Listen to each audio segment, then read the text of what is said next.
cukup jelas? Oke, kalau begitu. Kalau tidak ada lagi pertanyaan, menurut saya sudah sangat jelas, nanti akan saya berikan ini. Jadi, misalkan Pak Syahid nanti mau melakukan penelitian kualitatif berkaitan dengan bab 3, monggo itu saja langsung digunakan. Tinggal mengubahnya atau dilakukan prapris, itu sudah boleh. Nanti diubah tahunnya, bukunya terbitan 2021. Karena memang penelitian kualitatif itu aja langkah. Nah, sekarang kita masuk penelitian kuantitatif yang lebih rumit. Izin saya apa namanya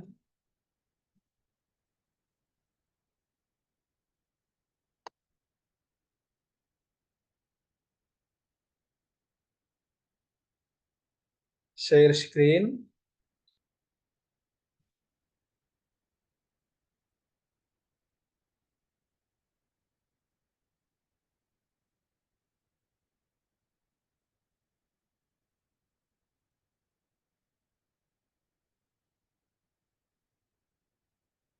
Sudah bisa dilihat, Bapak Ibu? Sudah Pak, sudah. Ya. Jadi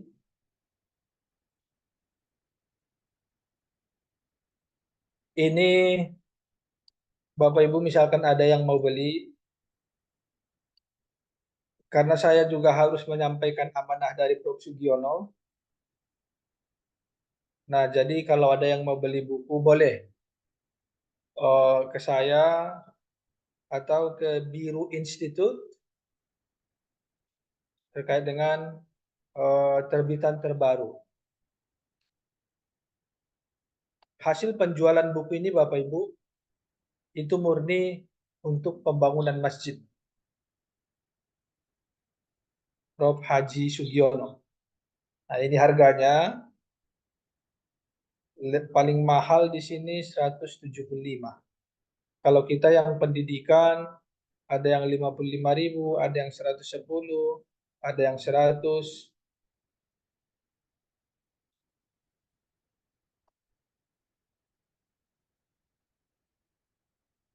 Baik Bapak Ibu, kita mulai topik penelitian kuantitatif.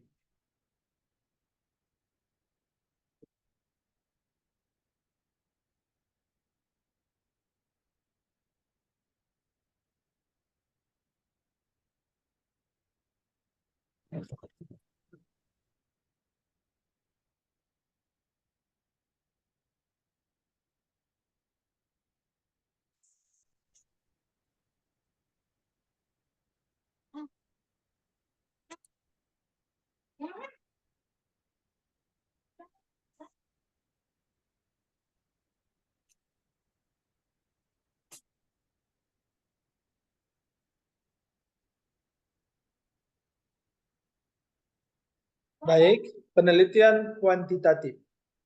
Kebalikan dari penelitian kualitatif.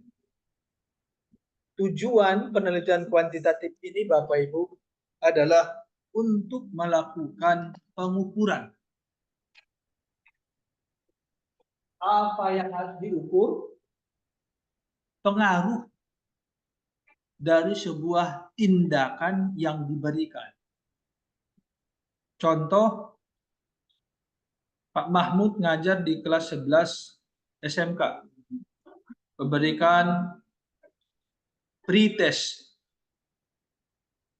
soal sebanyak 20. Berikan tes siswa sebelum mengajar. Ternyata tidak ada yang lulus. Setelah itu diberikan pengajaran dengan menggunakan metode tertentu. Diukur lagi. Tadinya tidak ada yang lulus, ini menjadi 100 atau 90% siswa lulus di atas KKM.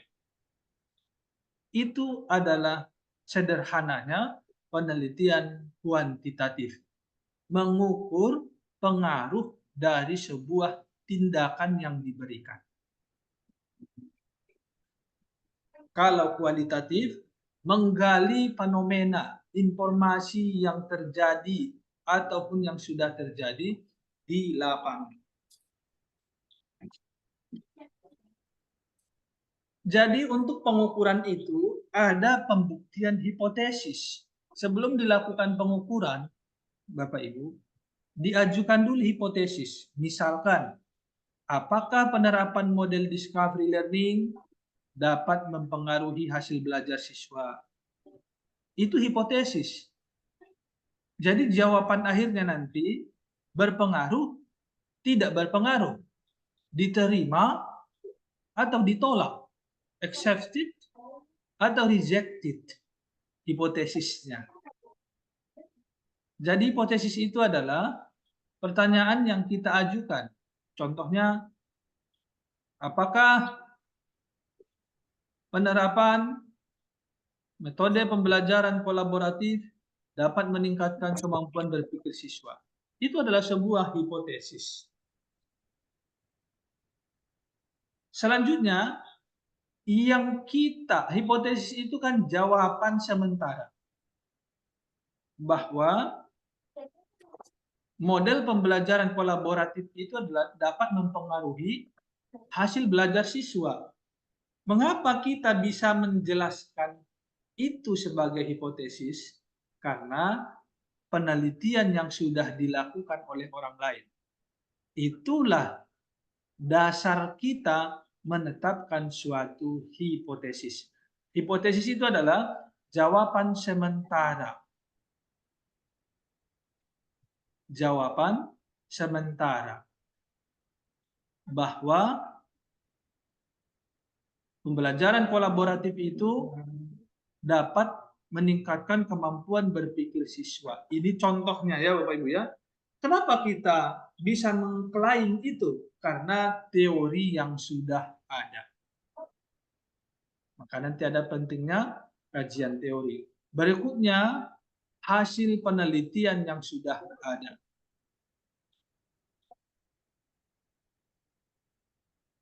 Selanjutnya, hipotesis itu adalah sebagai pemikiran baru untuk menggiring pemikiran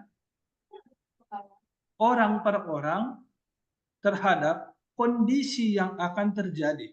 Jadi kita bisa memprediksi kondisi di masa yang akan datang dengan mengandalkan hasil penelitian yang sudah ada atau teori yang sudah ada. Tapi harus diuji, dibuktikan secara ilmiah. Namanya juga sementara. Baru di sini adalah semua pemikiran baru. Nah, jadi kenapa dikatakan semua pemikiran baru? Karena hasilnya itu nanti akan menjadi temuan baru meskipun sudah ada temuan yang ada. Artinya kita harus nanti mampu membedakan. Meski sama metode penelitian metode pembelajaran yang diterapkan, namun kita harus mampu menunjukkan pemikiran baru. Yang dimaksud pemikiran baru itu adalah apa perbedaan temuan penelitian kita dengan penelitian yang lain. Contoh Papua dengan Batam. Kita sama-sama berpijak pada teori yang sudah ada bahwa tadi collaborative learning itu adalah mampu meningkatkan kemampuan berpikir siswa. Itu teori dan hasil penelitian yang ada sebelumnya, baik di negara lain ataupun Indonesia. Nah, kita ingin melakukan dua penelitian, satu di Papua, satu di Batam, sama-sama menerapkan collaborative learning. Nah, di sini nanti akan menghasilkan sebagai pemikiran baru. Apa beda reaksi yang terjadi terhadap siswa dengan sama-sama menerapkan kolaboratif itu? Apa persamaannya? Itu yang harus diungkapkan. Bapak Ibu, sampai di sini memahami penelitian kuantitatif ini sudah paham? Ada bahan diskusi?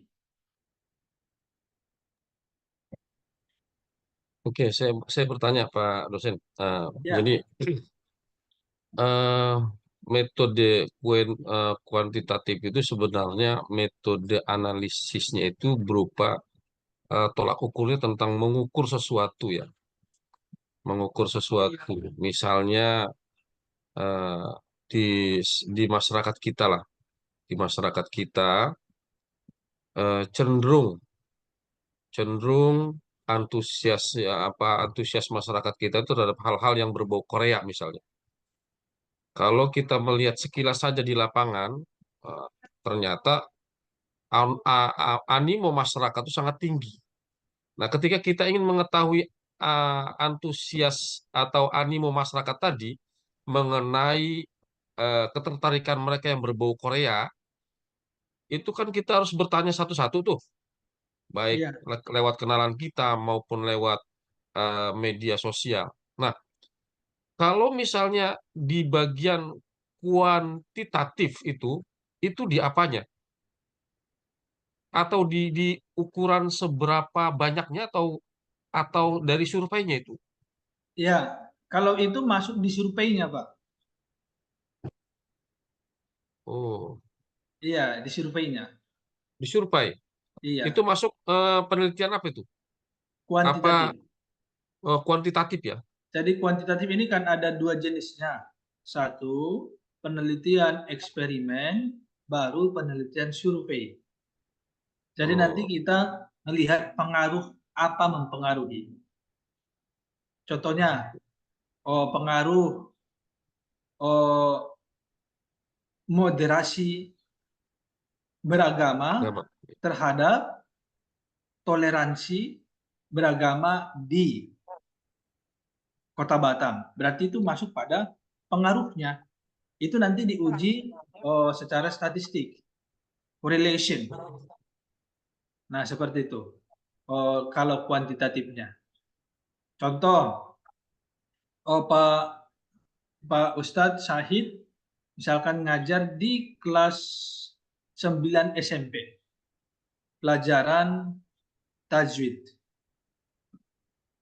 Kualitatifnya analisis kesulitan siswa dalam menerapkan ilmu tajwid dalam praktek membaca Al-Quran.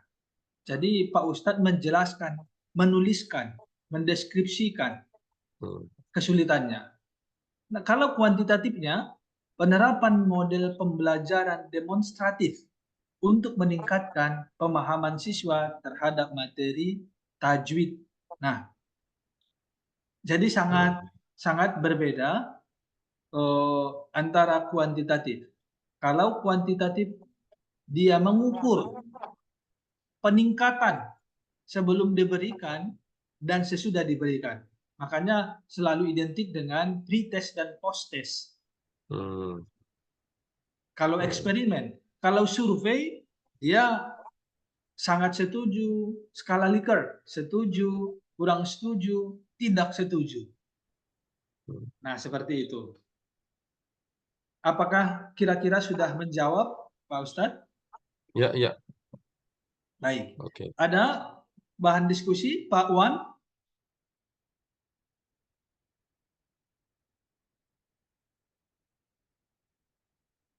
Baik. Eh, yang lain, Bapak Ibu, kalau tidak ada, biar kita lanjutkan ya. Kesimpulan dari topik ini adalah, saya membuat kesimpulan agar lebih mudah dipahami bahwa penelitian kuantitatif adalah penelitian yang bertujuan untuk menerapkan sebuah teori, memperbaiki keadaan yang ada, mengukur pengaruh dari tindakan yang diberikan. Tindakan itu melalui penerapan metode, melalui penerapan model, melalui penerapan ini dan lain sebagainya. Kalau dalam ilmu kesehatan, diagnosa untuk mengetahui penyakitnya, berikan obat, baru diagnosa ulang lagi. Bagaimana pengaruh obat? Nah, seperti itu. Kita lanjutkan.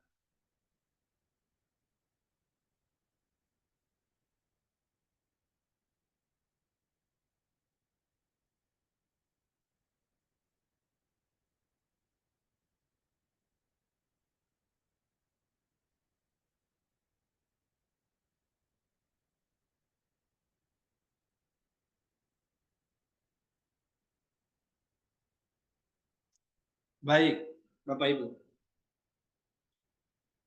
Pengertian sudah selesai. Sekarang kita masuk landasan teori. Bapak Ibu ya, landasan teori. Landasan teori ini dikatakan juga istilahnya terkait dengan grand theory. Ada banyak pertentangan terkait dengan sebenarnya grand theory itu apa? Bukan parade teori, Bapak Ibu. Saya banyak melihat disertasi, tesis, atau skripsi hanya sebatas parade teori. Artinya hanya menuliskan teori itu aja tanpa dilandasi, tanpa dikaji, sehingga hasil kajian itu menjadi landasan kita untuk melakukan penelitian. Jadi, grand teori itu adalah teori yang kita rujuk setelah kita melakukan theoretical discourse atau critical discourse. Bapak Ibu, contoh ya, contoh teori manajemen. Teori manajemen. Apa pengertian manajemen? Banyak sekali. Ada Griffin, ada Siagian, ada Terry. Bapak Ibu, banyak yang menjelaskan pengertian prinsip dasar terkait dengan ilmu manajemen. Nah, sesuai dengan kondisi saat ini, di mana teori itu yang tidak relevan lagi, maka kita tampilkan kelemahan teori ini. Tapi kita melihat ada relevansinya, masih ada relevansi dari teori tersebut. Berikutnya, kita bandingkan dengan teori lain. Perbedaan antara pendapat, contohnya pengertian manajemen. Kalau saya menghasilkan di disertasi saya itu, langkah manajemen itu ada 7. Kalau Griffin hanya 3. Kalau Terry hanya 5. Siagian 4. Dan lain sebagainya. Jadi kan pasti banyak pendapat-pendapat teori yang ada di dunia ini. Nah, jadi kita harus mampu mengkritiknya di mana kelemahannya. Sehingga setelah kita lakukan kajian, nanti akan saya tunjukkan contohnya. Setelah kita melakukan kajian, kita menemukan sebuah grand theory yang akan dijadikan rujukan kita. Nah, Pak Syahid, Pak Ustadz, kalau di dalam agama juga seperti itu.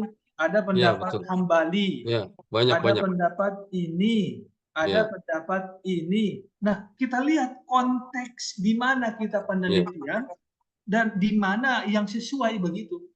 ya. Nah, itulah yang dimaksud dengan landasan teori. Jadi memang kita tidak bisa lepas dari pemahaman sebuah teori itu. Nanti akan saya tunjukkan landasan teori itu saya ratusan halaman disertasi itu. Karena disertasi yang saya buat itu adalah 1000-an. Alhamdulillah itu selama 2 tahun dijadikan dissertation di UNY itu 2 dipajang sebagai contoh. Termasuk itu apa? Kedalaman kajian teori kita di bab 2 itu. Maka penelitian kuantitatif harus kuat kajian teori. Kalau di penelitian kualitatif, kita tidak perlu melakukan critical discourse. Bisa dipahami Bapak Ibu? Ya, ya. Ya, jadi landasan teori itu kita bukan sekedar memilih. Ya udahlah saya menggunakan teori ini. Tidak demikian. Alasannya apa? Kekuatan teori itu apa? Relevansi teori itu dengan kondisi lapangan yang diteliti itu apa? Harus mampu. Sehingga kita mampu menghasilkan reiterasi dan kita mampu menghasilkan sintesa. Mungkin masih belum dipahami Bapak Ibu, nanti ketika dibaca, oh iya, seperti ini ternyata. Sehingga nanti kita bisa membuat sebuah kesimpulan bahwa teori yang saya gunakan di sini adalah ini. Boleh nggak satu orang? Boleh. Boleh nggak lebih dari satu orang? Boleh. Untuk hal ini saya ambil ini. Untuk di bagian ini, contohnya, teori, landasan teori saya itu adalah manajemen itu 5. Ada perencanaan, ada pengorganisasian. Saya tidak, kalau perencanaan saya memilih yang ini karena dia lebih akurat. Untuk pengendalian saya menggunakan yang ini. Jadi tidak satu teori. Namun kalau di S1 biasanya masih seperti itu. Contohnya tata cara melakukan ini, ya udah berdasarkan si ini gitu.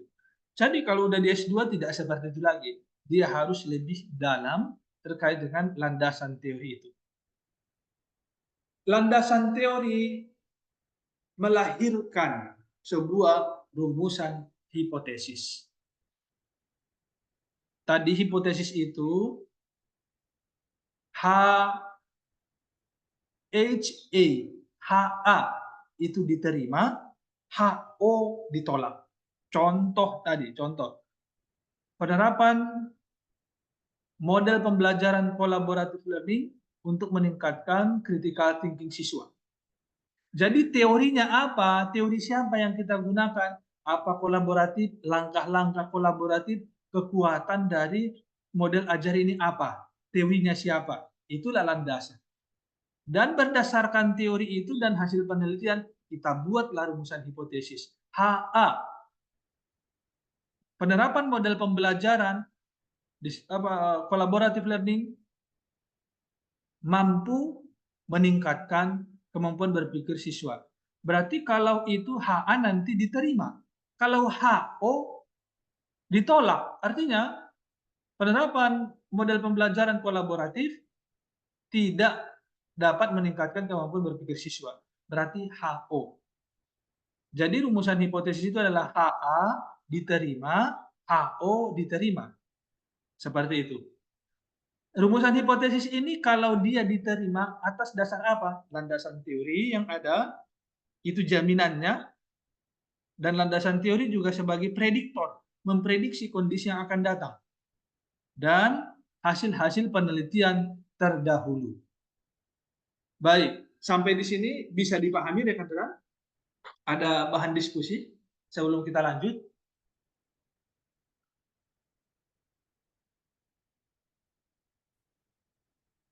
Pak Wendy, ada bahan diskusi? Belum ada, Pak. Alhamdulillah. Kira-kira bisa ditangkap secara keseluruhan? Alhamdulillah bisa, Pak. Bisa ya, alhamdulillah. Baik. Mbak Farida Rahma? Baik, Pak. Bisa, Pak. Bisa, alhamdulillah ya. Jadi Bapak Ibu semuanya, bisa. Sekarang kita masuk pada desain. Dari saya, Pak, Iya, mangga, Pak. untuk membuat suatu landasan teori tentu sesuai dengan judul ya, Pak. Benar. Jadi, misalkan yang tadi, atau begini aja judulnya, kendala guru mengimplementasi UMER di, misalnya di Kabupaten Karimun. Jadi yang menjadi landasan teori itu nanti, apa saja itu, Pak? Kurikulum Merdeka. Oh, cuman itu aja? Iya. Tapi kalau dia mau menjelaskan, karena teori itu juga memperdalam ilmu pengetahuannya, dia menjelaskan guru, posisi guru, fungsi guru secara undang-undang, boleh. Namun itu adalah menambah wawasan kita, memperdalam, memperluas kajian teori. Yang menjadi intinya itu adalah, kata kuncinya adalah kurikulum merdeka. Apa kurikulum merdeka? Apa dasar hukum kurikulum merdeka? Apa tahapan-tahapan yang harus disusun dalam kurikulum merdeka? Apa dokumen-dokumen dan lain sebagainya. Nah itu, apa indikator keberhasilan kurikulum merdeka? Apa instrumen mengukur keberhasilan kurikulum merdeka? Sesuai tidak? Nah, jadi kita nanti menghukumi di lapangan itu berdasarkan kaidah landasan teori itu. Seperti itu. Nah, contoh tadi saya bilang, implementasi atau pengaruh penerapan model pembelajaran kolaboratif learning untuk meningkatkan kemampuan berpikir kritis siswa. Kira-kira apa landasan teori yang mau kita jelaskan, Bapak Ibu? Yang pertama, collaborative learning. Yang kedua, berpikir kritis. Cukup.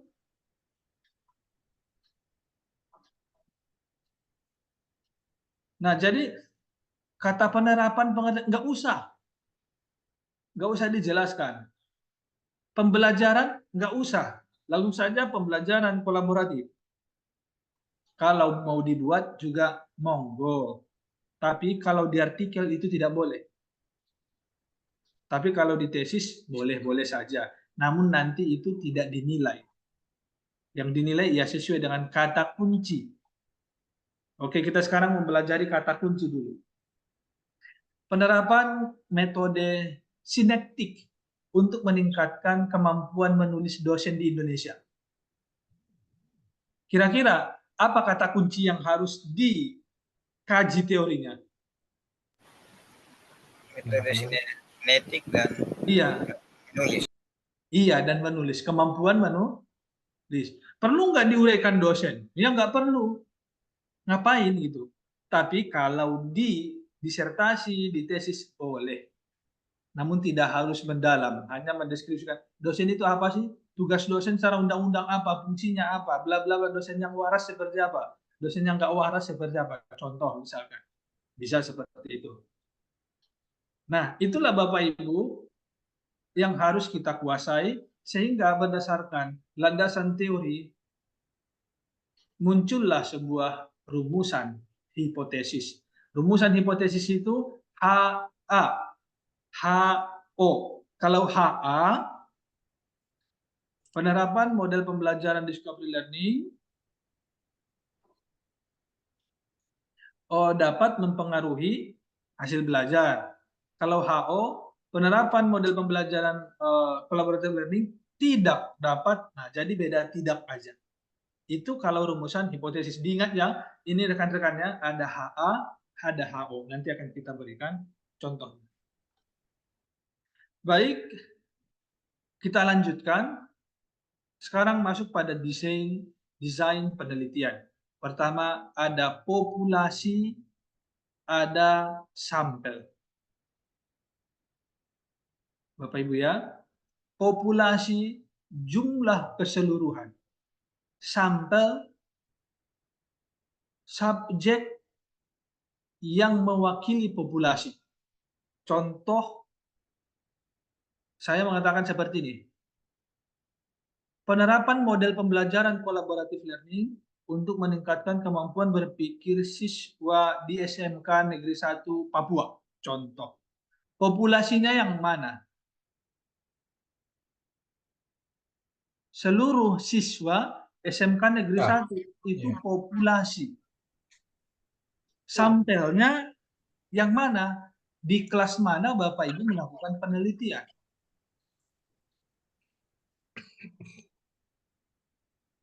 Nah, begitu ya, Bapak Ibu ya. Sampelnya bagaimana?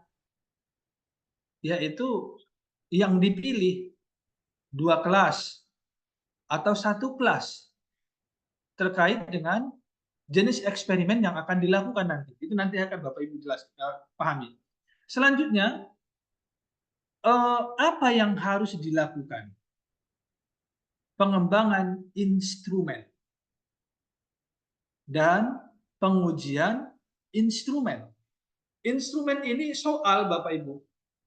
Pengembangan soal. Berarti apa soal-soal yang kita gunakan untuk mengukur kemampuan berpikir kritis siswa? Makanya pengembangan instrumen itu ada kisi-kisi. Bapak Ibu, ada modul ajar kalau kurikulum merdeka. Kalau kurikulum 2013, pertama dibuat dulu RPP-nya. Buat RPP, itu bagian dari instrumen. Buat kisi-kisi, buat soalnya sesuai dengan kisi-kisi, baru tentukan kunci jawaban. Inilah instrumen. Nah, bagaimana menguji instrumen itu? Ada beberapa cara. Satu, berikan kepada ahli, face validity. Berikan kepada ahli agar dicek apakah soal yang saya buat ini sudah sesuai dengan kisi-kisi yang dibuat. Apakah kunci jawabannya ini sudah benar? Apakah materi ajar saya ini atau apakah soal ini sesuai dengan materi ajar yang diajarkan?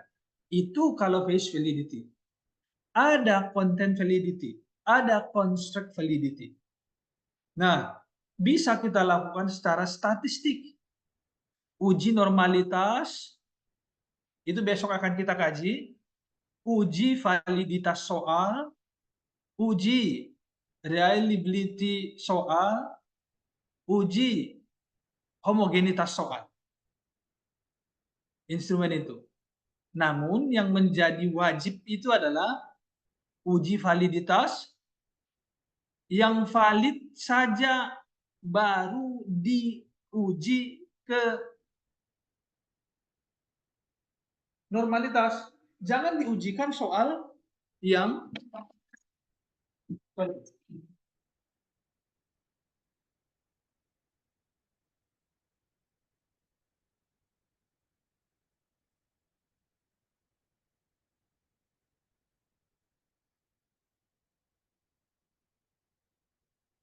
Bapak Ibu, kita ulangi.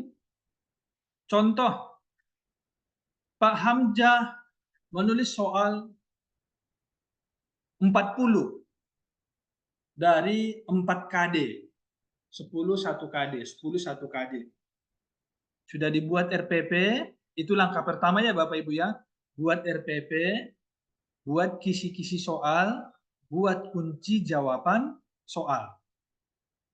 Nah, boleh dilakukan face validity kepada waka kurikulum, kepada guru senior, dicek dulu. Baru dia buat keterangan nanti bahwa soal ini sudah sesuai dengan ini. Itu buktinya. Itu tahap pertama. Langkah kedua, baru kita uji content validity dan construct validity-nya untuk melihat validitas tiap-tiap butir soal. Jika nilai SIG-nya lebih besar dari 0,5, maka butir soal itu valid. Tapi jika dia di bawah 0,5, maka butir soal itu tidak valid. Contoh setelah dilakukan uji validitas. Dari 40 soal itu hanya 28 yang valid. Selainnya tidak valid. Terus yang diuji normal apa? Hanya soal yang valid Bapak Ibu. Jangan uji juga soal yang tidak valid. Nah, di sini banyak peneliti melakukan seperti ini. Kok tidak normal katanya.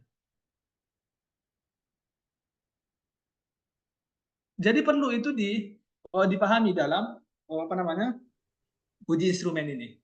Nanti Bapak Ibu akan kita buat latihan ya. Akan dibuat latihan bagaimana menguji validitasnya. Setelah normal, barulah kita sebenarnya itu sudah sah, sudah boleh dilakukan pengumpulan data. Kalau belum sahih soal, jangan lakukan pengumpulan data. Nah, boleh nggak uji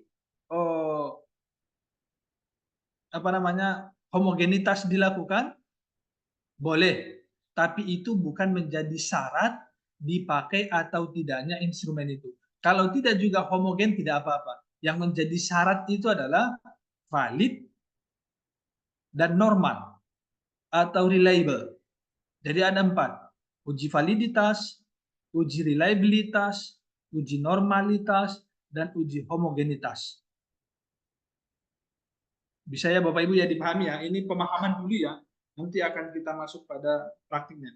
Selanjutnya, Setelah dinyatakan soal valid, maka berikanlah pretest kepada sampel.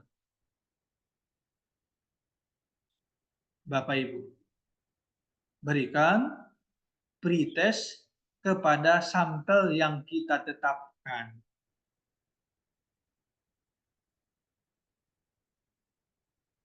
Setelah itu kita olah seberapa persenkah siswa lulus atau mencapai KKM.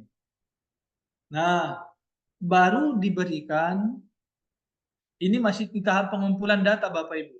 Baru kita berikan eksperimen tadi. Tindakan, setelah itu kita ukur lagi. Apakah ada peningkatan atau tidak. Contohnya misalkan di ujian pretest yang lulus hanya 20%. Setelah diberikan pembelajaran 4 kali pertemuan, maka diuji lagi dengan soal yang sama. Jangan dibuat soal yang beda Bapak Ibu. Banyak yang saya lihat yang keliru dalam memahami. Dibuatnya dengan soal yang berbeda. Yang nggak sah. Kita tidak mengetahui apakah nanti karena soalnya atau apakah nanti karena tindakan yang diberikan yang berpengaruh terhadap perubahan siswa itu. Soal tetap sama di pretest dan posttest. Setelah itu, oh iya, terjadi peningkatan. 78% siswa mencapai KKM. Berarti berhasil penelitian. Kalau tidak ada peningkatan, apakah harus diulang penelitian eksperimen? Tidak. Karena ini bukan penelitian tindakan kelas. Kalau penelitian tindakan kelas diulang sampai 3 kali. Kalau tidak berhasil 3 kali, berarti salah obat. Metode yang diberikan berarti tidak pas dengan karakter siswa. Cari metode yang lain. Selanjutnya kita menganalisis data. Data ini dianalisis untuk menjawab hipotesis tadi. Meningkat mengapa? Jadi kita tidak hanya menampilkan nanti perbedaan presentasi lulusnya. Tidak, tapi kita menjelaskan bagaimana perubahan kognitif, psikomotorik, afektif siswa dengan mengikuti pembelajaran dengan metode yang kita terapkan. Itulah yang dimaksud dengan analisis data, penyajian data, dan kesimpulan dan saran. Nah, penyajian data ini Bapak Ibu bisa disajikan lewat tabel, bisa disajikan lewat kurva, bisa disajikan lewat diagram, dan lain sebagainya. Kesimpulan itu adalah menjawab hipotesis. Berdasarkan hasil analisis data di atas, maka hipotesis penelitian ini adalah diterima, di mana penerapan model pembelajaran kolaboratif learning memberikan pengaruh terhadap peningkatan kemampuan berpikir siswa. Hasil uji independent sample t-test menunjukkan nilai signifikansinya lebih besar, atau nilai signifikansinya adalah 0, nggak ada yang 1 Bapak Ibu, nggak sampai 1 hasil statistik itu, tapi sulitnya bukan main. 0,769 lebih besar daripada 0,00, sehingga dapat diputuskan, dapat diambil kesimpulan bahwa hipotesis HA diterima, accepted, HO ditolak, rejected. Selesai.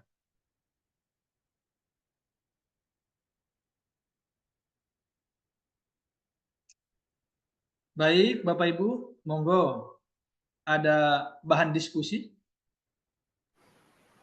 Baik, izin Pak Albert. Silakan, Pak Beni. Ya baik, terima kasih Pak. Dari penjelasan Pak Albert, mulai dari penelitian kualitatif, kemudian penelitian kuantitatif, itu kalau kita bandingkan, kalau dari penjelasan tadi, kalau penelitian kuantitatif sebenarnya dia tuntutannya panjang, mulai kita nanti cari masalah, kemudian kita kaji lagi Putus-putus ya Pak teori Beni. Iya Pak Beni. landasan Suaranya putus-putus tuh Pak Beni. rumusan hipotesis sampai terakhir nanti kita label data kita. Nah, sedangkan terkesan dia tidak terpal, tapi kalau di gimana Pak? Sudah jelas Pak? Halo Pak? Sudah Pak Ben. Ulang. Oh, iya. Baik Pak, saya lanjut Pak.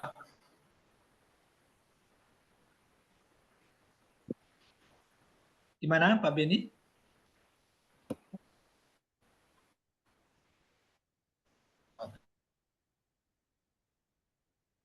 Dari yang lain, silahkan ada diskusi.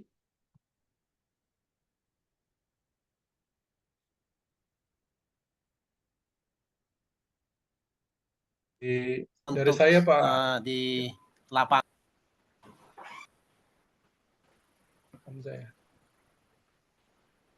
Gimana Pak Ferry?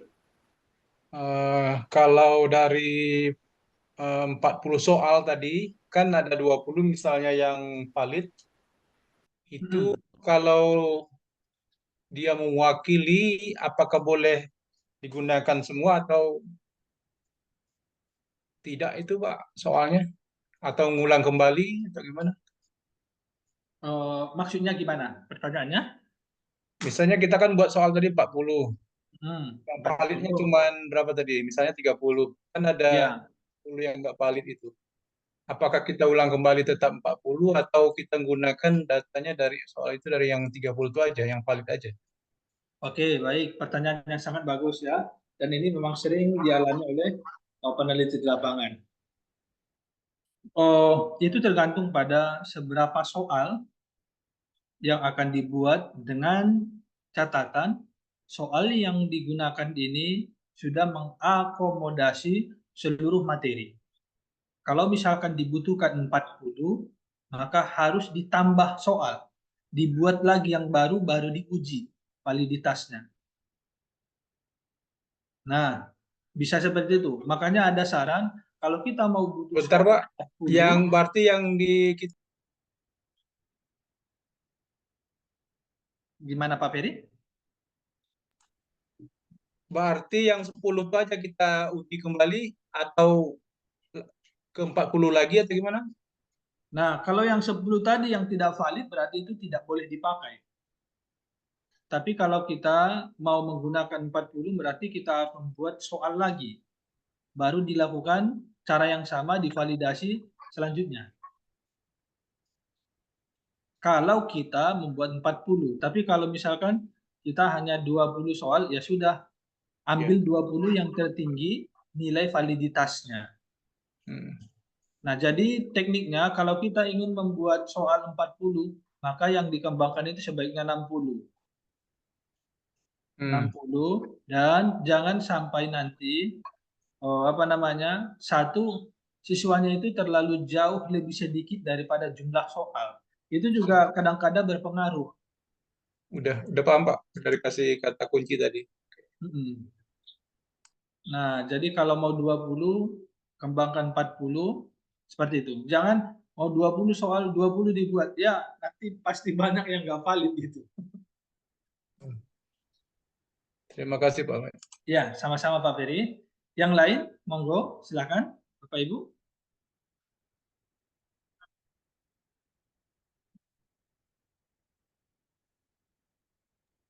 Saya tanya nih Pak dosen. Ya, silakan, soal desain penelitian itu kan tergantung teori yang akan kita buat dan tergantung juga rumusan hipotesa yang akan kita lakukan. Yang biasanya di penelitian kuantitatif itu yang umumnya itu desainnya model apa desainnya? Umumnya, apakah dia berbentuk eksperimen atau prediktif korasional atau seperti apa gitu? Kadang-kadang kita hampir mirip-mirip juga nih sama sama kualitatif itu. Jadi umumnya apa umumnya? Saya kadang masih Ya, bingung juga. untuk pendidikan umumnya itu adalah eksperimen dan Eksperimen. action research dan penelitian tindakan kelas. Umumnya itu menggunakan eksperimen. Nah, karena apa? Karena kita ingin memecahkan persoalan. Kalau survei itu umumnya adalah penelitian orang sosial humaniora, Oh, seperti sosial gitu Pak. Karena iya, mereka iya, tidak ingin memperbaiki, mereka hanya ingin mengukur pengaruh-pengaruh variabel terhadap suatu topik yang dikaji gitu. iya. Biasanya memang Misalkan, orang-orang yang berkecimpung di sosial keagamaan ya. iya, Iya itu. misalkan pengaruh, misalkan pengaruh keteladanan ustadz, penguasaan atau kemampuan berkomunikasi terhadap motivasi jamaah sholat subuh berjamaah di masjid Salah satu jamaah. Pak Iya. Syahid. Nah, Nah, jadi yang diukur itu apa namanya variabel-variabel tertentu. iya, Namun ini bisa kita gunakan hasilnya ini sebagai apa? Sebagai suatu kajian untuk melakukan perbaikan. Oh iya, iya, berarti variabel ini tidak mempengaruhi, ini harus diperbaiki. Lakukanlah penelitian eksperimen. iya, Nah, iya. seperti itu. Jadi sebenarnya kan hasil penelitian yang satu dengan yang lain itu sangat bermanfaat. Hasil Iya, penelitiannya orang kualitatif sangat bermanfaat. Untuk siapa? Untuk penelitian pengembangan. pengembangan. Iya, iya, Nah, seperti itu.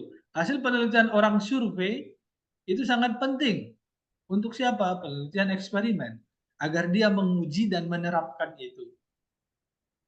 Jadi orang survei mengungkap bahwa ini bagus, ini berpengaruh terhadap ini. Oh iya, berarti kalau ada di masyarakat sana yang tidak baik sholat, apa namanya, warganya tidak baik sholat jamaah, ya pakai itu enggak? dia menerapkan teori Yang ini untuk mengembangkan itu seperti itu.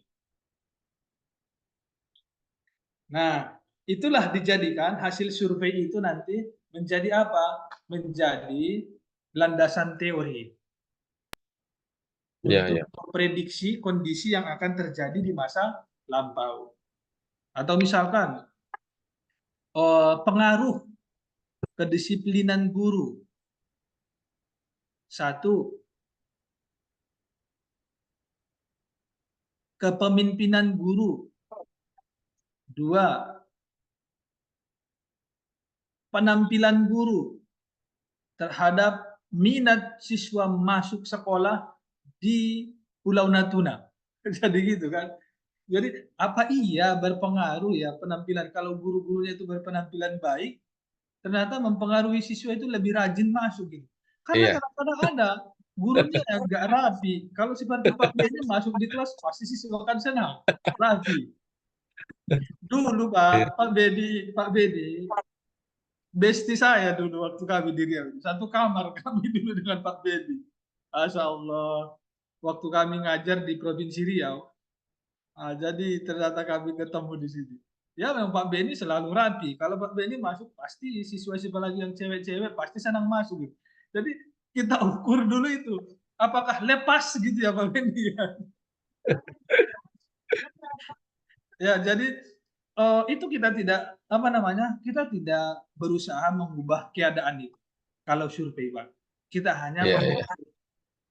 apa namanya secara alfabeti apa namanya secara numerikalnya. Kalau kualitatif kita mendeskripsikan, mengungkap secara vertikal seperti itu. Baik Bapak Ibu, mungkin cukup dulu untuk diskusi, kita lanjutkan pada pembahasan berikutnya.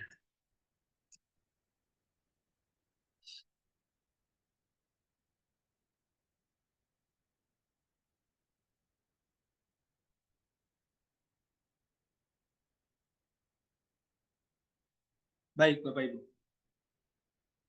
Variabel. Di penelitian kualitatif tidak ada istilah variabel. Meski orang sering mengatakan variabel. Variabel itu ada di penelitian kuantitatif. Jadi ada istilah variabel dependen, ada istilah variabel independen. Jadi kalau variabel independen itu namanya juga independen, variabel yang tidak terikat. Sedangkan variabel dependen itu variabel terikat, makanya ada X dan Y. Nah, kalau X itu variabel independen, Y variabel dependen. Contoh, pengaruh kesejahteraan guru terhadap prestasi siswa di SMK Negeri 1 Papua.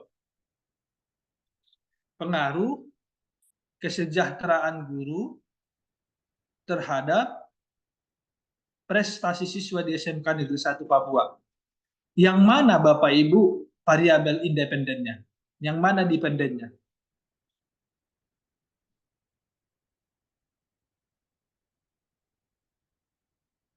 Kalau yang independen tadi ya kesejahteraan guru, baru prestasi siswa itu variabel dependen atau variabel Y.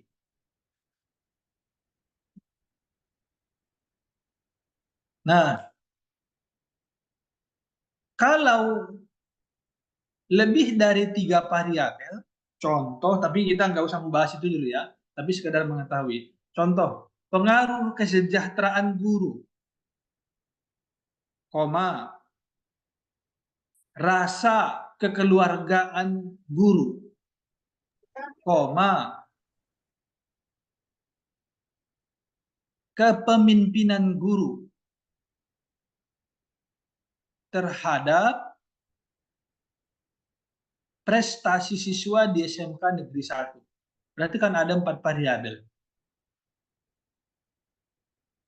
Kalau misalkan dia ada nanti intervening dan dampak selanjutnya, itu boleh. Asalkan variabel independennya itu minimal 3. Contoh, Bapak Ibu, pengaruh kesejahteraan guru, koma, kedisiplinan guru, koma, kepemimpinan guru terhadap prestasi siswa dan dampak selanjutnya terhadap nama baik sekolah. Nah, berarti di sana ada antara variabel Y dan variabel X, itu namanya intervening. Nah, kita tidak mengkaji itu di sini. Itu bisa umumnya digunakan untuk S3. Jadi kalau di S2 itu kita boleh 3 variabel, tapi nanti harus mix method. Itu bedanya. Kalau untuk S1 itu 2 variabel, 1 sampai 2 variabel, yang X-nya, yang Y-nya 1 variabel.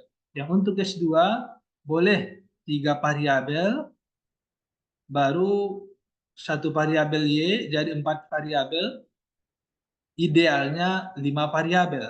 Contoh, pengaruh motivasi guru, kesejahteraan guru, rasa kekeluargaan guru, dan disiplin guru terhadap prestasi siswa di sekolah, bla bla bla. Berarti itu kan sudah 5 variabel. Itu idealnya untuk S2. Tapi ditambah dengan, misalkan nanti rasa kekeluargaan itu tidak secara determinatif tidak berpengaruh terhadap prestasi siswa. Mengapa demikian? Diungkap di lapangan, digali data itu. Mengapa kekeluargaan guru? Ada apa dengan kekeluargaan, rasa kekeluargaan guru? Oh, berarti di sana terjadi kotak-kotak. Gitu kan Bapak Ibu? Itu harus diungkap. Itu pentingnya penelitian mixed method itu. Kualitatif dan kuantitatif. Untuk menyajikan hasil yang lebih baik. Nah, setelah ada batasan masalah, nah kita pilih misalkan memilih 2 dari 6 masalah, maka dibuatlah rumusan masalah. Ada rumusan secara deskriptif, ada rumusan secara komparatif, Ada rumusan secara asosiatif, ada rumusan secara struktural. Kalau deskriptif, komparatif itu perbandingan, hubungan antara. Apakah ada hubungan? Contoh, apakah terdapat? Misalkan kalau deskriptif tadi, kita buat apa ya? Ini susahnya. Saya akan buka dulu papan tulis.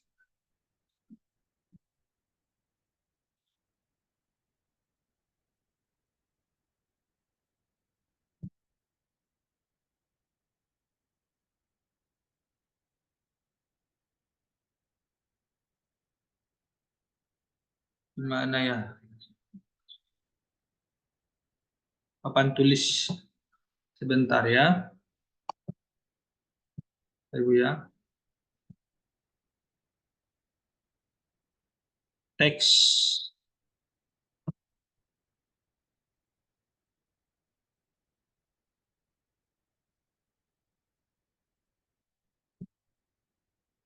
Oh iya. Di sini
oke Bapak Ibu, saya sudah lupa menampilkan papan tulisnya.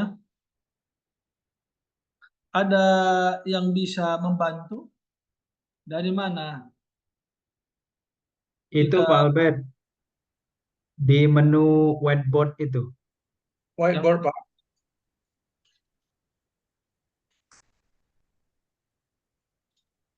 Download ini ya? Bukan, di menu itu kan ada banyak sekali menunya. Itu Bapak pilih yang whiteboard itu. Di mana whiteboard di sini? Samping aplikasi. Notes. Ini? Bagian kanan Pak Albert. Ini? Ini? Mana kursor Pak Albert? Nggak kelihatan. Di bawah Pak Albert, di bawah. Di bawah ya? Ya,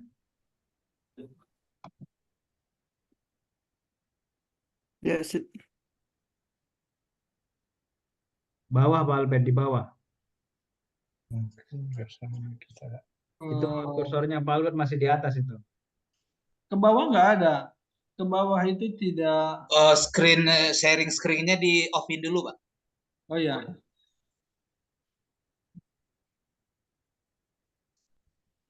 Sudah Oh nampak Pak Albert? ini. Ya. Iya. Tadi Oh, double, tertutup Pak. kemudian ya. Dia nggak mau double, Pak. Iya.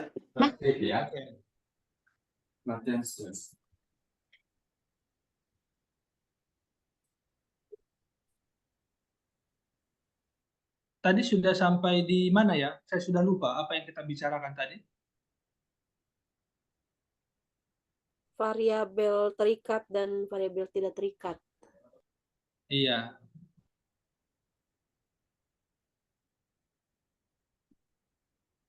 Jadi tadi ini kita tutup dulu ya. Saya jelaskan aja lah ya. Jadi Bapak Ibu, terkait dengan rumusan masalah ini, rumusan masalah ada bersifat deskriptif, komparatif, asosiatif. Kalau komparatif itu hubungan antara, apakah ada hubungan antara motivasi guru dengan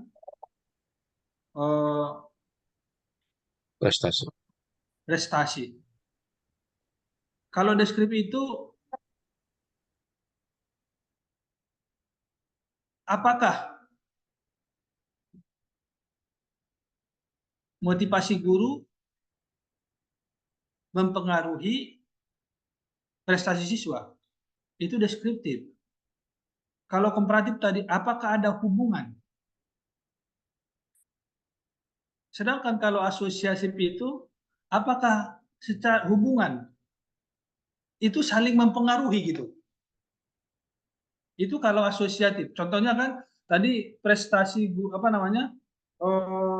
kedisiplinan guru terhadap prestasi siswa. Dua variabel dulu kan. Yang pertama, apakah kedisiplinan guru berpengaruh terhadap prestasi siswa? Itu deskriptif. Kalau komparatif, apakah ada hubungan? Itu hubungan disiplin guru terhadap prestasi siswa. Kalau asosiatif, apakah ada hubungan secara resiprokal antara disiplin guru dengan prestasi siswa? Jadi tidak hanya disiplin guru yang dikaji mempengaruhi, tapi apakah juga prestasi siswa itu juga berpengaruh terhadap kedisiplinan guru? Nah, bisa dilihat. Kalau struktural ini adalah melihat yang mana yang paling berpengaruh secara empiris, yang terbukti paling berpengaruh. Kan tadi ada 4 kan, disiplin guru, kesejahteraan guru, kepemimpinan guru, kekeluargaan di antara guru terhadap prestasi siswa. Jadi kalau struktural itu adalah variabel manakah yang secara empiris terbukti berpengaruh terhadap hasil belajar siswa. Bapak Ibu, sampai di sini kira-kira bisa dibedakan?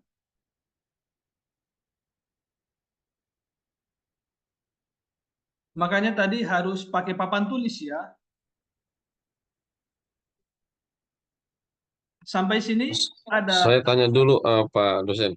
Silakan. Ini indikator tentang variabel dependen itu seperti apa indikatornya?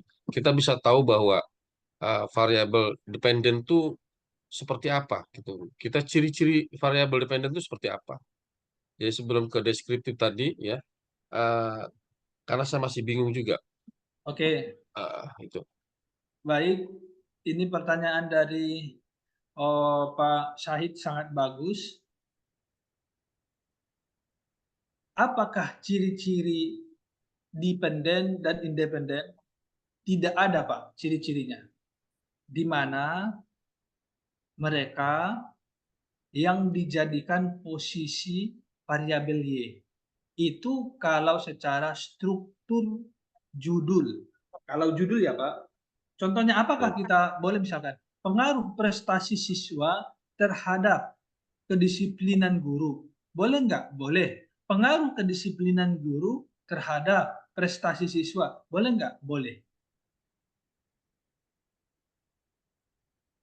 Kita ingin mengukur yang mana? Apa mempengaruhi apa? Itulah penelitian komparatif atau asosiatif. Namun, kalau secara ilmiah, penelitian itu berangkat dari sebuah permasalahan. Itu kalau penelitian kuantitatif. Ingat Bapak Ibu. Kalau penelitian kalau penelitian kualitatif, penelitian itu berangkat dari sebuah keingintahuan. Kepo istilahnya kalau penelitian kualitatif itu. Sedangkan kuantitatif permasalahan yang ada. Nah, apa masalahnya? Prestasi siswa di sekolah ini kurang bagus atau prestasi siswa di sekolah ini bagus. Apa ya yang mempengaruhi itu? Nah, begitu kan Pak? Maka jadikanlah dependen prestasi siswa.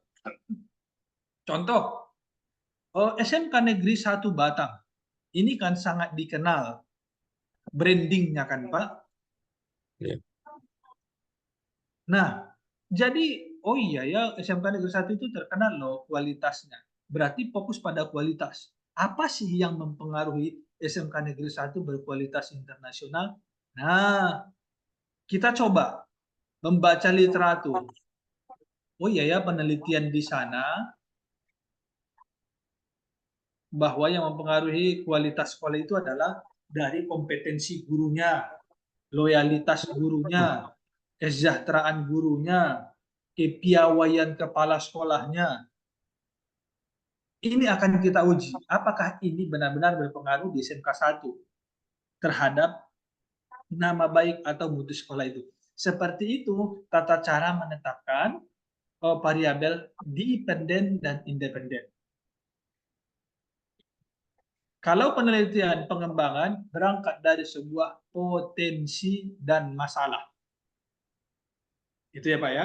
Kalau misalnya begini, Pak Albert, misalnya gini, konsumsi lemak sapi mempengaruhi pada peningkatan kalori.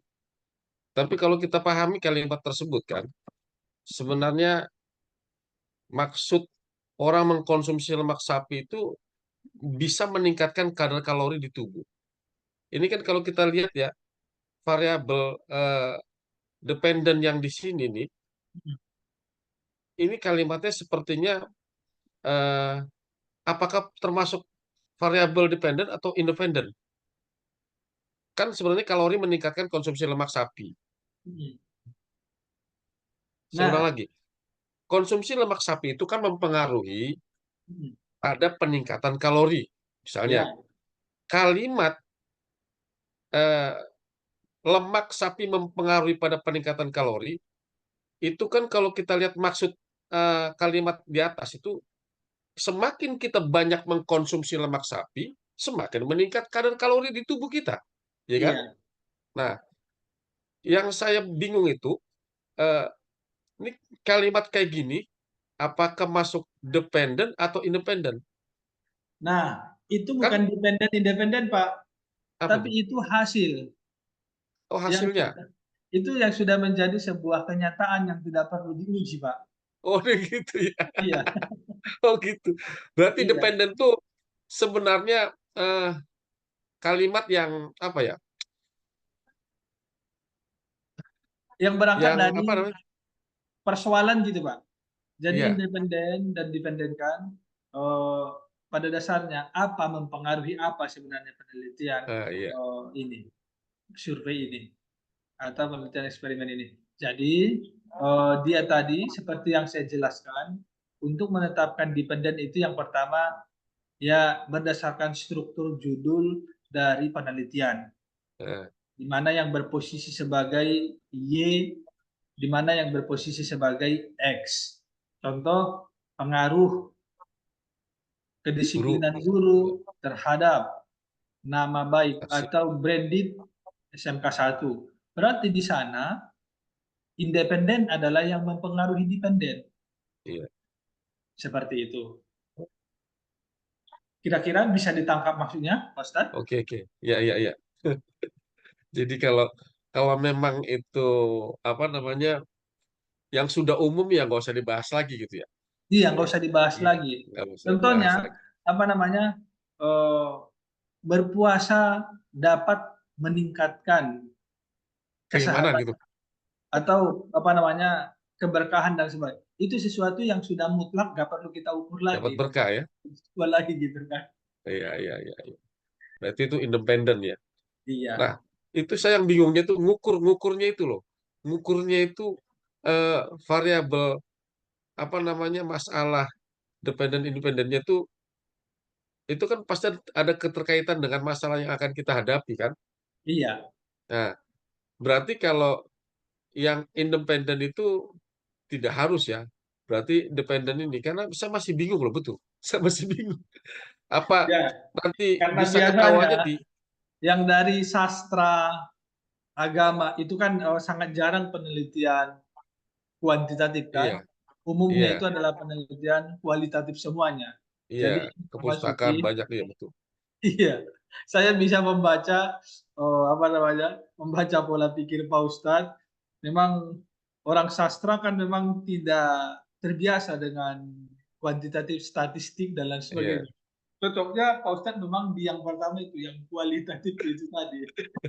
Kalau itu saya lihat memang masuk gitu kan, apa iya, namanya, iya. dia masuk. Kalau kuantitatif dari pertanyaan-pertanyaan Pak Ustadz, sepertinya ini belum pernah mengkaji atau melakukan penelitian terkait dengan kuantitatif. Iya, iya, betul. Iya, tapi nggak apa-apa. Sekedar apa namanya, teman juga kan pelatihan ya, diskusi ya. Memang Iya, seperti. Jadi kita lanjut, lanjutkan lanjut. Bapak Ibu.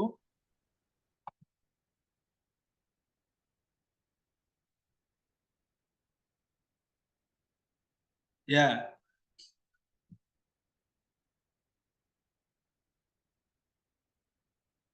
seperti yang saya jelaskan, seperti yang kita jelaskan tadi di awal, bahwa metode kuantitatif ini ada metode eksperimen dan metode penelitian survei. Untuk pendidikan yang kita gunakan adalah metode eksperimen. Jadi kita masuk kepada metode eksperimen ini.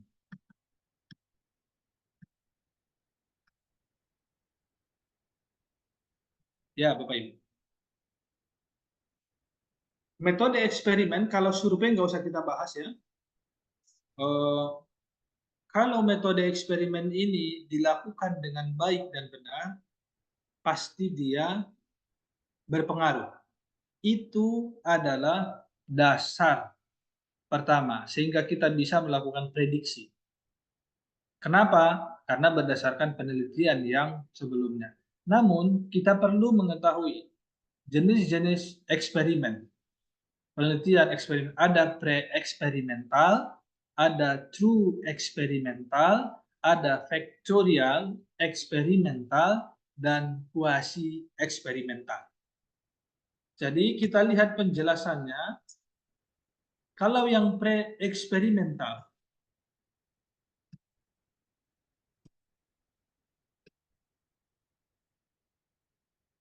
coba dilihat Bapak Ibu, yang pre-eksperimental ada one shot case study.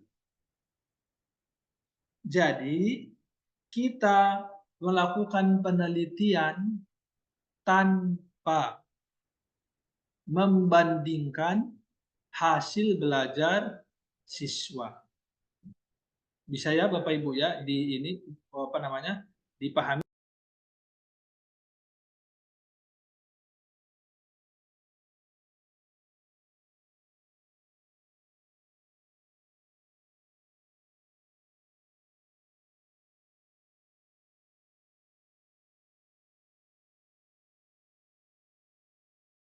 Maaf, contoh one shot case study.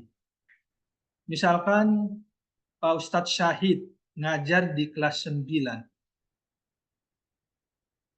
Ngajar di kelas 9. Ini kan X. X itu apa? Itu sebuah tindakan. Diberikan, baru diukur hasilnya. Tidak diberikan pretest, tapi diberikan langsung tindakan.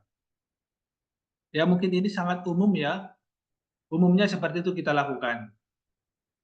Berikan pengajaran, KD ini selama 3 kali pertemuan, baru diukur hasil belajar siswa, tetapkan berapa orang yang berhasil, mendapatkan KKM yang tidak berhasil, uraikan. Intervalnya, uraikan. Kesulitan siswa, interpretasi. Mengapa siswa berhasil, mendapat, mengapa yang lain tidak. Itu one shot case study. Bisa dibedakan ya Bapak Ibu ya? Itu di satu kelas. Bapak Ibu ya, satu kelas, bukan 2 kelas. Yang kedua, yang pre-eksperimental ini ada one group pretest post-test. Ada pretest, ada post-test di satu kelas. Misalkan Pak Wendy ngajar kelas 12 SMK atau jurusan multimedia A. Pak Wendy sudah mengetahui persoalan siswa di sana. Maka berikan pretest. Tetapkan analisis, oh iya, berdasarkan hasil pretest ini yang lulus hanya 14%. 86% tidak lulus. Berikan X. Apa itu X? Pengajaran dengan menggunakan metode apa? Boleh kolaboratif, boleh pembelajaran lain, berdiferensiasi. Setelah diberikan pembelajaran sebanyak 4 kali, maka dilakukan post-test. Dan nanti diolah data itu dengan membandingkan nilai pretest dan post-test untuk mengetahui apakah ada perkembangan hasil belajar siswa dengan menerapkan metode itu. Jika ada, berapa persen? Itu pre-eksperimental, one group pretest post-test. Yang kedua, Bapak Ibu, ada intake group comparison. Di sini sama dengan one shot case, tidak diberikan pretest, tapi langsung diberikan pengajaran di 2 kelas yang berbeda. Ini di 2 kelas yang berbeda, di kelas A, di kelas 12 multimedia A, di kelas 12 multimedia B. Baru dibandingkan.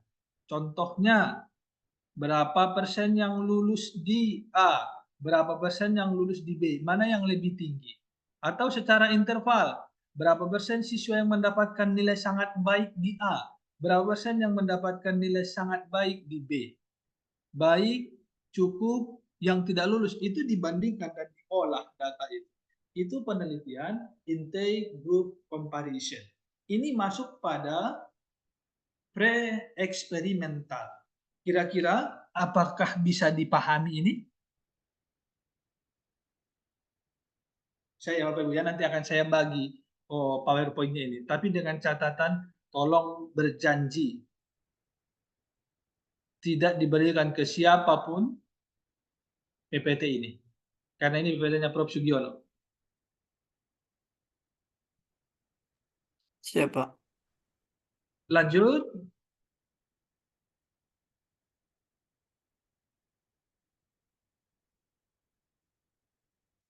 True experiment.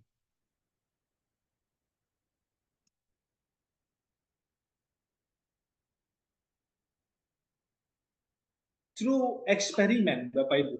Ada post-test only control group design. Yang kedua, pre-test post-test control group design. Mari kita lihat apa perbedaannya. Coba diamati Bapak Ibu, RXO1, R3O2. Nah, kita melakukan penelitian di 2 kelas yang berbeda. Bapak Ibu ya, makanya nanti harus dilakukan itu uji apa? Uji homogenitas.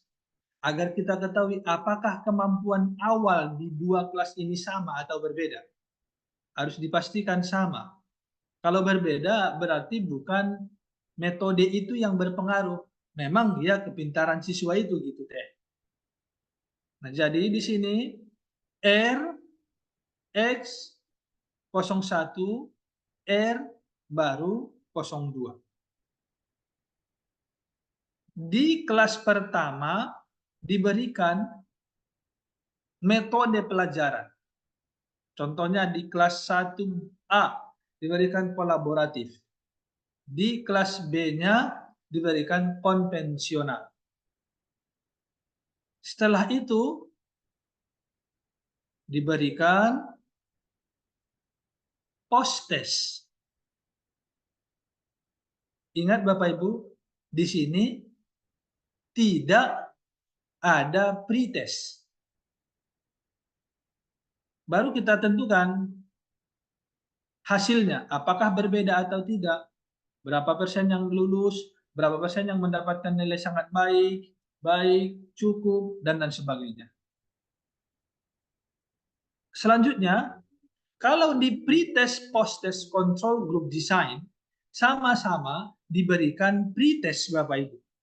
Di dua kelas itu, A dan B. Kelas 12A, kelas 12B. Sama-sama diberikan pretest.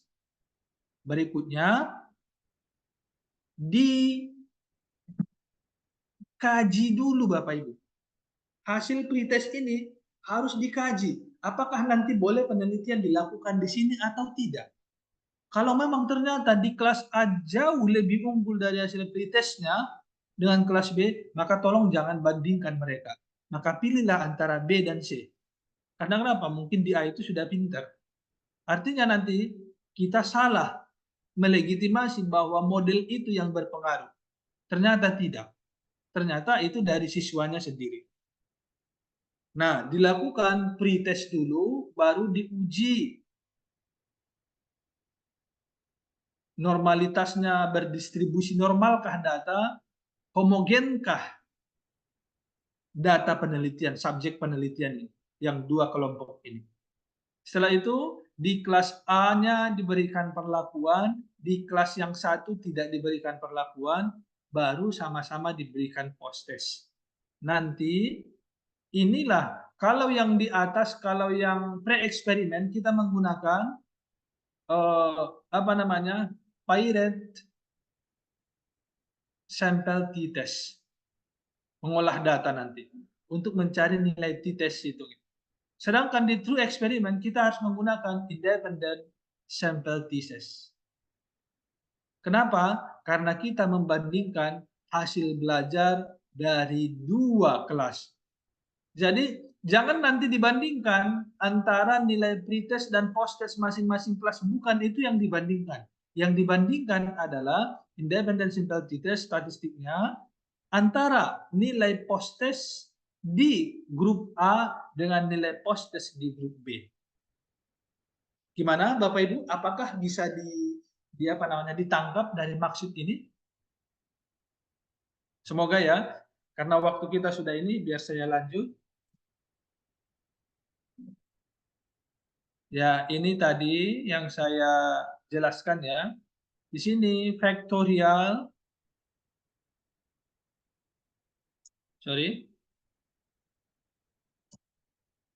di sini adalah factorial eksperimental. Nah, di sini kita bisa melihat Bapak Ibu, ya di skemanya ini, R01X Y02. R03 tidak ada X-nya. Bapak Ibu. Y104. Artinya kita menggunakan 4 kelas yang berbeda. Jadi di sini diberikan perlakuan, ya, diberikan perlakuan di kelas 1 dan di kelas 2, sedangkan di kelas 3 dan kelas 4-nya itu tidak diberikan perlakuan.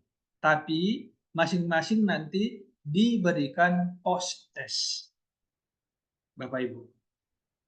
Diberikan post-test. Begitu juga dengan 05, 06, dan lain sebagainya. Nah, sekarang kita masuk kepada kuasi eksperimental.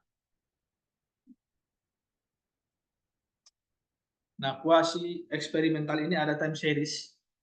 Ya Bapak Ibu ya. Jadi 01, 01, 02, 03, 04, 05, 06, 07, 08. Jadi X itu adalah sebuah perlakuan. Baru nanti diukur secara pretest dan posttest. Berbeda dengan non-equivalent control group design, situ O itu diberikan, di time series itu diberikan dulu apa namanya, pretest sekali, berikan pretest kedua, berikan pretest ketiga, berikan pretest keempat, 4 kali. Apakah itu ada perubahan? Apakah ada perbedaan hasilnya? Pretest 1, misalkan 36 siswa yang dapat KKM 14%. 02 kedua kali sudah 90%. Berarti itu tidak bisa dilakukan penelitian. Jadi kuasi eksperimen ini jarang digunakan. Artinya benar-benar dulu dilakukan bahwa mereka memang ada masalah itu. Jadi 4 kali pretest, apakah ada peningkatan atau malah naik turun? Berikutnya di sini, 5, 6 itu adalah post test. Sama juga di kelas A, misalkan di kelas 9A. Beri dulu 4 kali pretest dengan soal yang sama.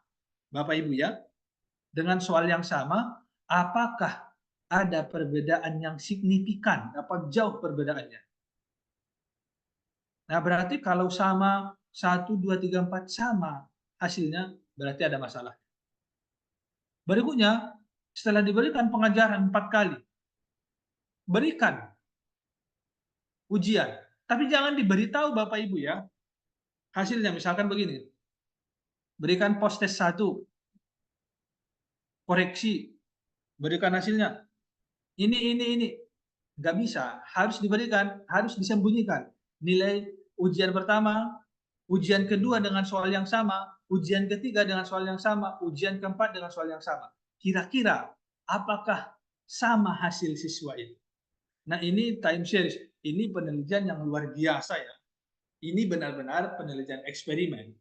Tapi tentu kita kan sangat apa namanya ya? Sangat mungkin tidak apa ya? Tidak sanggup ya, tidak cukup waktu gitu ya. Sedangkan non-equivalent control group design ini dibandingkan Bapak Ibu antara nilai pretest dan post-test. Apakah antara pretest dan pretest, antara post-test dan post-test dari 2 kelas dan dalam kelas itu? Paham maksudnya?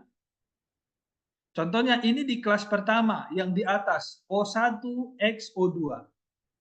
O1 itu kan pretest, diberikan X perlakuan, baru dibuat post test. Dan itu dibandingkan Bapak Ibu. Hasil di kelas itu sendiri dibandingkan. Berikutnya di kelas B diberikan pretest, tidak diberikan perlakuan, tapi diberikan post test. Tetap mengajar namun tidak menggunakan metode apapun. Dibandingkan juga antara hasil pretest dan post test di kelas B. Dan selanjutnya bandingkan nilai pretest di kelas A dan kelas B dan bandingkan nilai post test di kelas A dan kelas B. Mumetnya Bapak Ibu? Semoga tidak ya. Ya, kira-kira kalau Pak Syahid ingin penelitian, yang mana yang mau digunakan? Time series, sungguh mau melakukan time series. Waktunya nggak cukup nih, habis sama waktunya. Habis, iya. Iya, Bayar uang kalau kuliah kita, lagi nanti. iya, misalnya kalau kita adakan tim series ini, waduh, habis waktunya kita. Iya, Memang untuk bisa bisa mengetahui kualitas anak-anak didik kita itu memang harus seperti ini iya. sih, Harus bentuk benar-benar time eksperimennya. series itu ya. Iya, Karena itu kita akan ngelihat nanti apakah kalau ujian sekali kan bisa jadi unsur ketepatan ya. iya. Berarti itu mungkin karena dia rezekinya dia itu dicoreknya semua nilai pilihan A jadi benar gitu kan. Tapi kalau sudah 4 kali diuji, ibaratkan begitu, 4 kali diuji dokter itu diagnosanya kan, tentu itu kan lebih bagus hasilnya gitu kan. Iya. Nah, kalau yang tadi non equivalent itu, ya dia membandingkan seluruh aspek. nilai pretest posttest di dalam kelas, nilai pretest sama pretest antar kelas, nilai posttest dan posttest antar kelas dibandingkan. Makanya dia sangat complicated untuk kuasi eksperimen ini. Namun banyak orang berkeyakinan bahwa penelitian eksperimen yang sesungguhnya adalah penelitian kuasi. Dan ini biasanya dilakukan oleh orang-orang kesehatan. Di pendidikan jarang. Kecuali itu adalah proyek yang memang didanai oleh pemerintah agar mendapatkan hasil yang memang benar-benar terjaga gitu. Betul. Iya. Baik, Iya. Bapak Ibu, demikian penelitian kuantitatif. Besok akan kita perdalam lagi karena besok mixed method, perpaduan antara kuantitatif dan kualitatif. Nah, kalau kualitatif yang duluan dilakukan, baru kuantitatif, itu mixed method apa namanya? Kalau kuantitatif duluan, baru kualitatif apa namanya? Kalau sama-sama dilakukan apa namanya? Kalau lebih banyak penelitian kualitatifnya apa namanya? Kalau lebih banyak penelitian kuantitatif daripada kualitatif apa namanya? Nah, itu besok akan kita perkuat lagi terkait dengan penelitian ini. Bapak Ibu semuanya semangat, khususnya mahasiswa yang S2. Saya berharap ini menjadi menjadi new stepping stone ya, agar benar-benar siap nanti untuk menguji nyalinya di kompetitif nasional, pengajuan hibah proposal riset ke Dikti melalui akun Bima. Nah, jadi di sana peluang sangat besar Bapak Ibu untuk mendapatkan beasiswa. Itu menjadi harga mati bagi kita, khususnya yang ikut di sini. Nanti akan saya pilih 10 orang. 5 untuk saya, 5 untuk Pak Alpino. Yang lainnya nanti mungkin yang 8 orang lagi bisa untuk Pak Dahrul. Kalau ada beberapa dosen yang home base kita belum eligible, belum bisa mengajukan. Nah, jadi mari kita buktikan Bapak Ibu, kalau sudah selesai ini, semoga nanti kita bisa langsung menyusun proposal risetnya. Bisa mungkin kita kerjasama dengan Legelang Academy ini untuk memastikan proposal yang akan kita submit itu sudah benar-benar bagus. Apakah nanti menggunakan mixed method atau apakah menggunakan pengembangan. Kalau saya berharap menggunakan pengembangan agar benar-benar bernilai jual. Contoh misalkan Pak Beni di sana, kejuruan, pengembangan buku ajar. Kira-kira apa? Operasi mesin berbasis ini bla bla bla. Misalkan Pak Wendy, kimia, pengembangan buku ajar kimia dengan menggunakan metode pembelajaran inquiry berbasis kemaritiman. Oh, ngeri. Laku banget itu. Nah, itu yang akan kita ajukan. Dasar ke sana semuanya harus dikuasai Bapak Ibu. Penelitian kualitatif, penelitian kuantitatif. Kualitatifnya di latar belakang, kuantitatifnya di pengolahan data. Menguji produk itu ada 4 kali. Uji ahli, uji lapangan 1. Ibaratkan kalau uji ahli itu seperti apa? Sebuah mobil diproduksi di perusahaan dulu. Ahli-ahli di situ sudah menguji bahwa mobil ini sudah layak digunakan. Kan begitu? Itu namanya adalah uji ahli, expert validation. Uji lapangan, ya pengguna. Uji 1, uji lapangan 1, uji lapangan 2, dan uji skala besar. Jadi kita komitmen, Bapak Ibu, kalau benar-benar ini sudah dikuasai, saya percaya bahwa Bapak Ibu akan menjadi master of the game di bidang penelitian, metodologi penelitian. Kalau sudah dikuasai ini dan ada pengalaman, Bapak Ibu nanti akan menganggap penelitian itu adalah sebagai kesehatan jiwa. Membangun kebahagiaan diri sendiri. Tapi kalau tidak paham memang metodologi penelitian itu yang mempercepat kematian memang.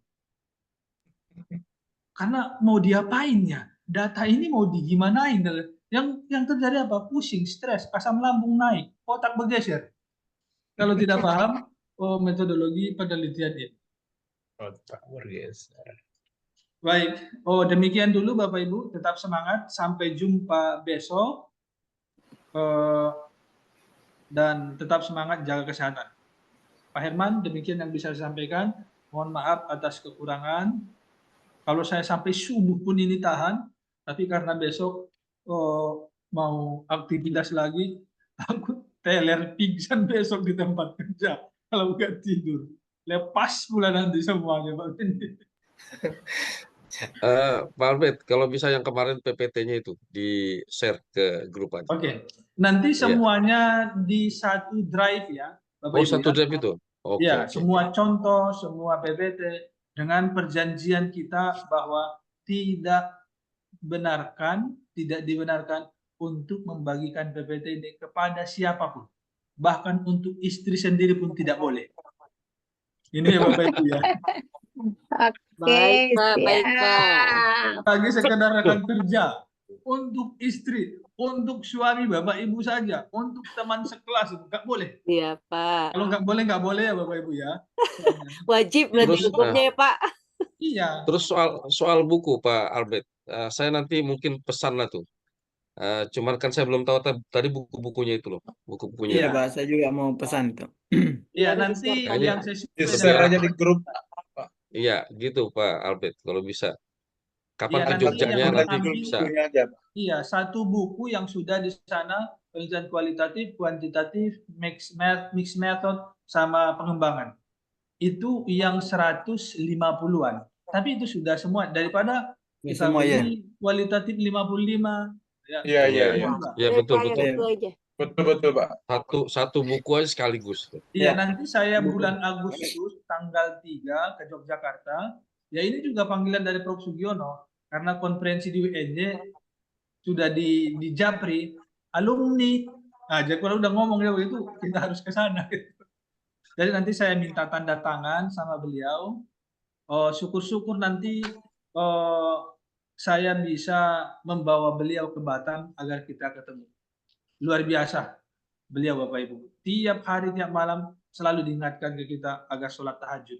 Agar apa? Agar ilmu itu bermanfaat sama orang lain. Demikian Pak Herman. Assalamualaikum warahmatullahi wabarakatuh. Sampai jumpa. Waalaikumsalam warahmatullahi wabarakatuh. Baik Pak Albert, terima kasih. Mungkin karena waktunya sudah lewat ya Bapak Ibu Mas Mbak, sudah pukul 10:12. Mungkin kalau tidak ada respon lagi, mungkin kita cukupkan. Terkait informasi materi sama report itu bisa diakses melalui link Google Drive ya Bapak Ibu ya. Namun kalau terkait tadi buku yang mau dibeli, bukunya Prof. Sugiono, bisa melalui grup WhatsApp kita. Mungkin nanti bisa di list di situ. Informasinya siapa aja yang mau beli silakan. Nah, kebetulan juga di grup kita itu sudah ada Pak Dr. Albert ya, jadi mungkin bisa langsung direspon. Oke, sebelum saya tutup mungkin ada komentar penutup dari Pak Dr. Albert atau dari peserta, silakan. Cukup Pak Herman dari saya? Cukup? Oke, baik Pak Dr. Albert. Dari peserta? Cukup? Cukup Oke, Pak Herman. baik. Gimana Bapak? Cukup Pak. Cukup ya, karena sudah larut ini ya Bapak ya, Bapak Ibu Mas Mbak. Oke, saya izin tutup Izin Bapak ya. Ibu. Mari, Ya. Assalamualaikum warahmatullahi wabarakatuh. Waalaikumsalam warahmatullahi wabarakatuh. Izin live Bapak Ibu. Monggo Ibu, monggo.